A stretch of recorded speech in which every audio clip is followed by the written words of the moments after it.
واقعہ کربلا اس سے ریلیٹڈ نہیں ہے کہ جی ان کے اوپر پانی بند ہو گیا، ان کے اوپر ظلم ہوا، کتنے بندے شہید ہوئے، یہ سیکنڈری چیز ہے. اصل چیز ہے کربلا ہوئی کیوں نبی علیہ السلام کی محنت کو 50 سال کے اندر اس لیول تک پہنچا دیا گیا کہ ہزاروں صحابہ زندہ ہیں اور نبی صلی اللہ علیہ وآلہ وسلم کی پوری اولاد ذبح کر دی جاتی ہے. ہم تو یہ کہہ نہیں رہے کہ کیسے ذبح کیا انہوں نے، آری چلائی تھی یا تلوار چلائی تھی، یہ تو واقعہ کربلا تو سب کو پتہ ہے، ان کی شہادت بھی سب کو پتہ ہے. جامعہ ترمذی میں حدیث ہے حسن و حسین جنتی نوجوانوں کے سردار ہیں اور ان کی والدہ جو ہے وہ جنتی عورتوں کی سردار ہیں.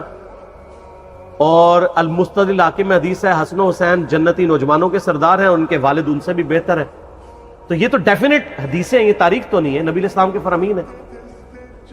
تو ان کی موجودگی میں ان کے ساتھ یہ کچھ کیا جائے تو ہم نٹی گریٹیز میں نہیں پڑھتے، ہم اس تھیم کے اوپر کہ یہ کون سی چیز تھی جس نے خلافت راشدہ کو ملوکیت میں بدل دیا، ہم اس تھیم کے اوپر بات کرتے ہیں. ہم کہتے ہیں چھوڑ دیں، بندے ہندے چھوڑیں. الٹیمیٹلی کیا نکلا ہے، کس کی وجہ سے ہوا ہے، وہ تو احادیث کی کتابوں میں موجود ہے.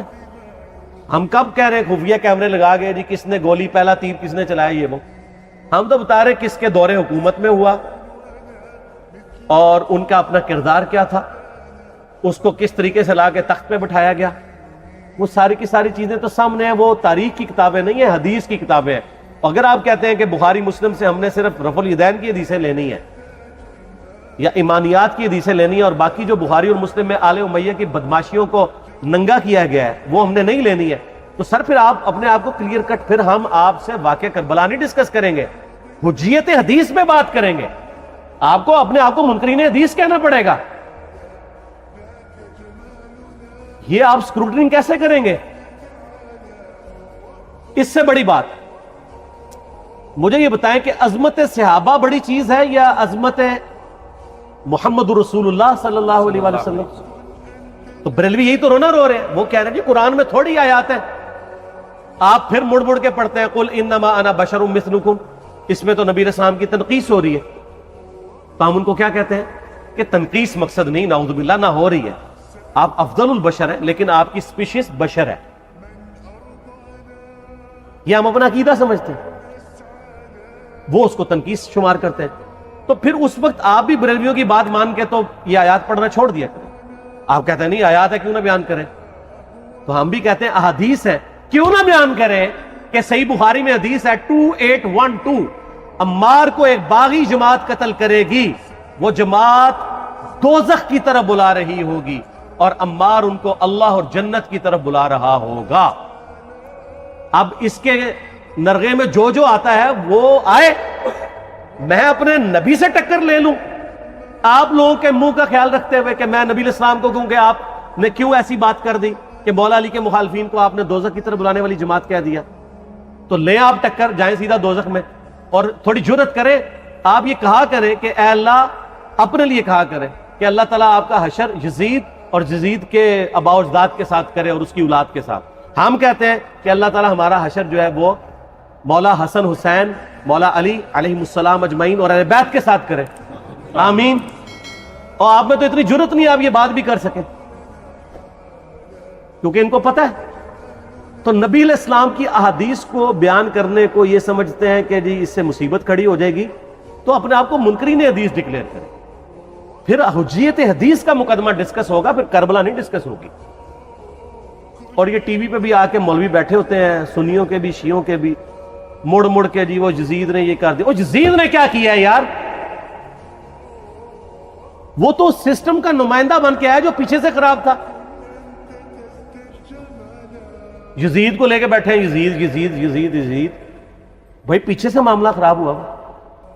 اگر نہیں یقین آتا تو یہ بخاری مسلم کی میں نے آلموسٹ 200 سے زیادہ احادیث مین اسٹریم کی کتابوں سے اکثر بخاری مسلم جمع کیے، پڑھے.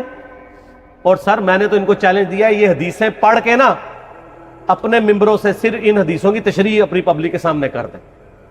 نہیں کر سکتے تو پھر لعنت کے مستحق تو ہو رہے ہیں حق چھپا کے، اور قیامت دن کے منہ پہ لگام ڈالیے. اور پھر مڑ مڑ کے کہتے ہیں نہیں جی وہ کچھ چیزیں خاص ہوتی ہیں وہ عوام الناس کے سامنے نہیں کرنی چاہیے.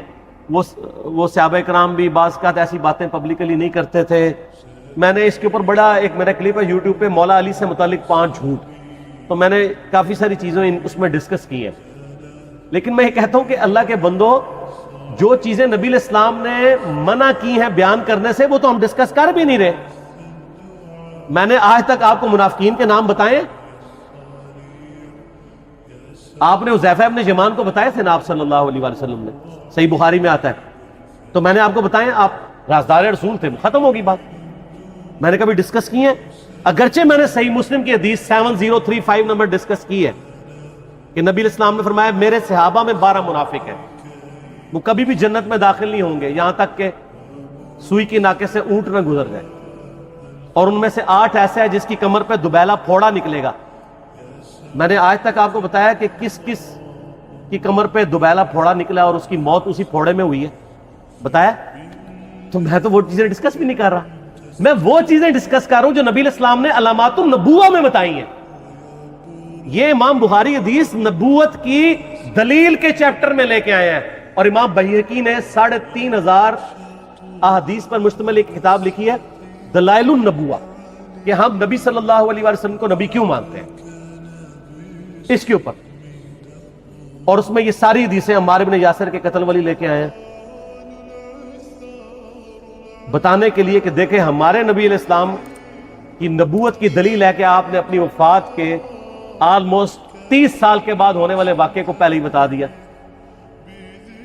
یہ حدیثیں چھپانے والی نہیں، بیان کرنے والی، علامات النبوہ کی حدیث ہے. آپ کہتے ہیں چھپائیں.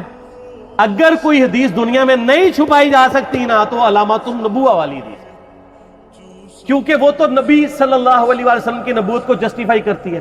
ورنہ میرا ایک معصومانہ سوال ہے کہ نبی صلی اللہ علیہ وسلم نے یہ باتیں کر کے ان کے زوم میں نعوذ باللہ امت کو مصیبت میں ڈال دیا. آپ نے خود ہی فرمایا کہ یہ ہوگا. کیوں فرمایا آپ نے؟ میں تو بیان کر کے مجرم ہوں. تو جس نے مجھے خبر دی ہے ان کے بارے میں آپ کا کیا خیال ہے؟ یہ مسند احمد کی حدیث یہ میں نے گھر بیٹھ کے بنائی ہے کہ میری بیوی کا کیا حال ہوگا جس پہ ہوب کے کتے بھونکیں گے. تو سیدہ عائشہ سے مجھ سے زیادہ نبی علیہ السلام کو محبت تھی، لیکن آپ اللہ کے پیغمبر تھے، آپ نے اپنے گھر کی خبر بھی نہیں چھپائی، بتا دی کہ یہ ہوگا. اور اس سے بڑھ کے آپ صحیح بخاری میں دیکھیں عمار بن یاسر کا خطبہ ہے. میں نے یہ سارا، پریشان نہیں ہونا، یہ ریسرچ پیپر میں سارا کچھ موجود ہے، اور کوئی چیز بھی ایسی نہیں جو اس میں سکپ ہو. صحیح بخاری میں خطبہ ہے کہ عمار بن یاسر کو مولا علی نے بھیجا کوفے میں. کوفے والے نیوٹرل ہو گئے تھے کیونکہ بصرہ سے سیدہ عائشہ آ رہی تھی، اور وہاں پہ انہوں نے کہا نہ ہم سیدہ عائشہ کا ساتھ دیں گے نہ مولا علی کا دیں گے. تو عمار بن یاسر کو تیار کرنے کے لیے، یعنی وہاں کے جو عوام تھی اس قتال کے لیے، مولا علی نے بھیجا.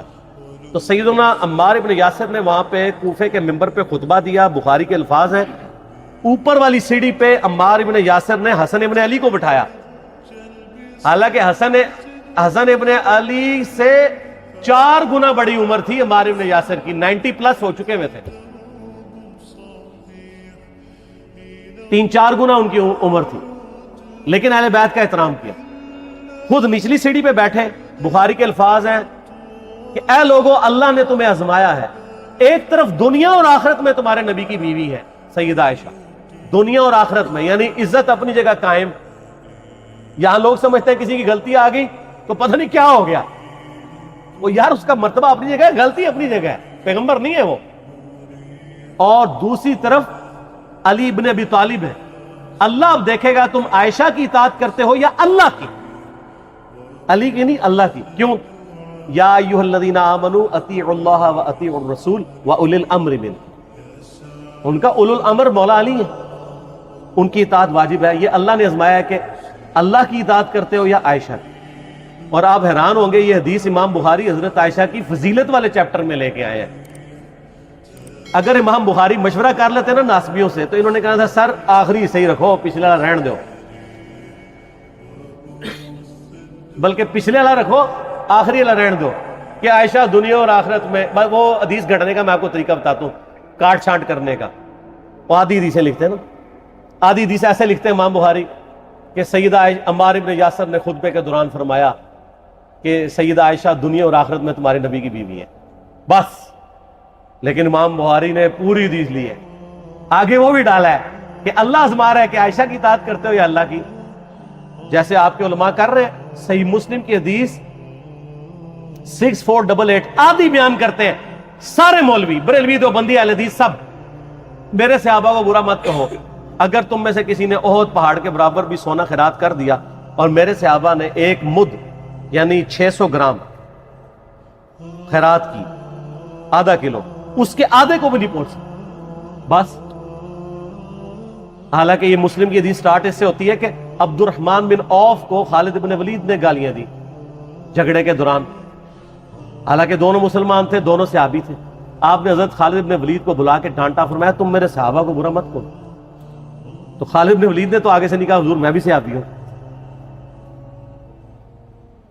ان کو پتا تھا کہ عبد الرحمن بن عوف نے اس وقت اسلام قبول کیا جب اسلام کا مطلب تھا مار، تکلیف اٹھانا، اور خالد بن ولید نے گولڈن پیریڈ میں صلح حدیبیہ کے بعد اسلام قبول کیا۔ میں اب تم لوگ یہ کر رہے ہو، تم لوگ اگر احد پہاڑ کے برابر بھی سونا خیرات کر دو، یعنی صلح حدیبیہ کے بعد والے لوگ میرے ان کے برابر نہیں ہو سکتے۔ اور جو فتح مکہ پہ معافی مانگ کے مسلمان ہوئے ہیں طلقاء، مؤلفۃ القلوب آل امیہ، ان کا تو لیول ہی کچھ نہیں ہے۔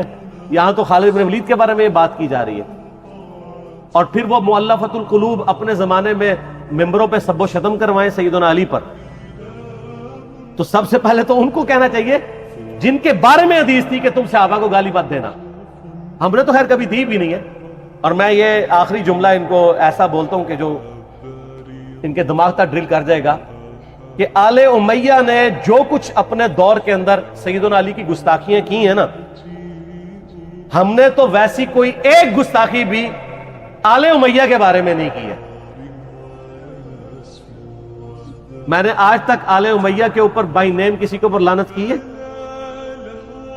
حالانکہ یہ مولا علی پہ کرتے رہے، یہ ہے لعنتی خود ہو گئے نا، جب مولا علی پہ لعنت کی تو لوٹ آئی۔